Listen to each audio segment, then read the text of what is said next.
Hello, I'm Marinda. I help healthcare providers go from bored and burned out to doing what they love, to developing, leading, and expanding their dream, authentic, fun, and fulfilling, prosperous, and profitable healthcare practices. So, here are some stories today. We'll tell you a lot about me and where some of my values came from. So, I was a sick young kid. I was at the doctor's office every 2, 3 weeks, medication after medication after medication, after doctor not really hearing, after treatments, things like tar baths and ointments, and then saran wrap, and then trying to sleep with, saran wrap around my arms and my legs and my feet and my hands, or gloves on my hands so I didn't scratch. Often nauseous, often in pain, a lot of steroids, a lot of antibiotics when I was a kid, so many different medications that I was on, and so many side effects from them, and just really uncomfortable most of the time, and especially at night then when there was nothing else to distract myself and I was supposed to be getting to sleep. Some of those medication side effects would be sleeplessness, but also just the discomfort of kind of lying there and having really nothing else to think about as a young girl trying to get to sleep. Our bedroom was in the upper level of the house and the restroom was on the first floor, and I kept going down to go to the bathroom or to get a drink of water, and mom, who was there most of the time as dad worked second shift, "Ah, go back to bed, Ren. Go back to bed, Miranda. Miranda, go back to bed. What do you need now? Oh my gosh." She and dad was actually home in the evening and they just wanted a night. They were watching the news and just kind of taking an evening together. Mom was responsible for putting the ointments on and making sure my medicines were taken and getting me to all these doctor's offices and waiting in the doctor's rooms and picking up the prescriptions and taking care of all of these medical needs for me. And dad, who with his work schedule just wasn't there for as much of that, didn't realize it, didn't see it, and thought maybe there's something else going on. And he pulled me in and onto his knee. And it was when one of the Gulf Wars had started, and I was young. I don't remember which one. But he said, there's a lot going on in the world right now. Maybe she's kind of scared and maybe just to take a minute.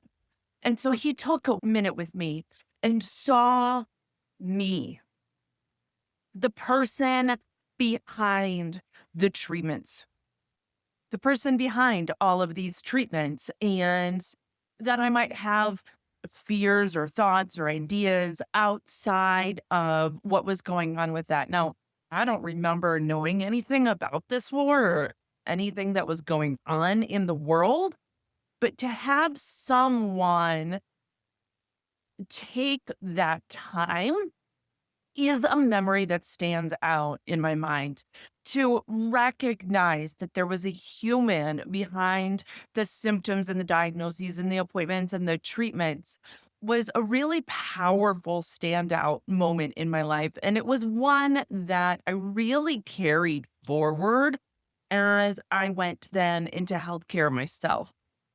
And it was one that at a time of automation and data and normal limits and computers coming more and more into healthcare, that felt like it was leaving, and it felt like it was getting harder and harder and harder to do. And I didn't have the know-how then. I didn't have the skills then that I do now that I teach my people. That was one of the things that I cared deeply about, that I was feeling like I couldn't. And I would go to work one day and have this, I'm going to show them that you can still do it and that it's still important. And I would be rebellious and I would be defiant and I'll show them. And then I would get called into administrator's office, or my wanting to help an individual patient would get dismissed. And I would be told that I was doing something wrong when it wasn't wrong. It was outside of normal limits. It wasn't the standard thing, but it was what was correct for that patient. And then that next moment, I would feel so defeated that all this trying seemed like it was for nothing. And there was this cycle over and over and over. I had another patient that was this little petite grandma, and she came in with her little shirt buttoned up to here and her little curls, her curlers and her purple hair. And she had some really advanced age-related vision loss, but she loved to sew. She loved to sew, and she loved to hold her sewing. She was so petite, right? She didn't have these long arms like I do. Right here, she just wanted to hold it like right there and do her little sewing. And now many of us know that where you hold things matters, right? With our loops or the magnifier on the microscope, or dare I say our reading glasses, right? We know that where we want to hold it, the power matters. And so instead of just a standard reading power, I gave her a really strong one so that she could see her sewing up close. She was delighted. But later, the senior doctor came at me. This is wrong. What are you doing? You can't be doing this. That's not a reasonable number. When I explained what I was doing for her to him, oh, yeah, that's fine. That's okay, great. Yeah, just so you know. But that was a profession I had been in almost 20 years. It was a thing that we did for most every patient. It was something I knew, and I knew well, and I had worked with him long enough that he knew that I knew. It was things like this over and over and over that led me to walking out. I left. I did the thing. I left healthcare. And then I learned a lot. And I came back. And I hope you do it.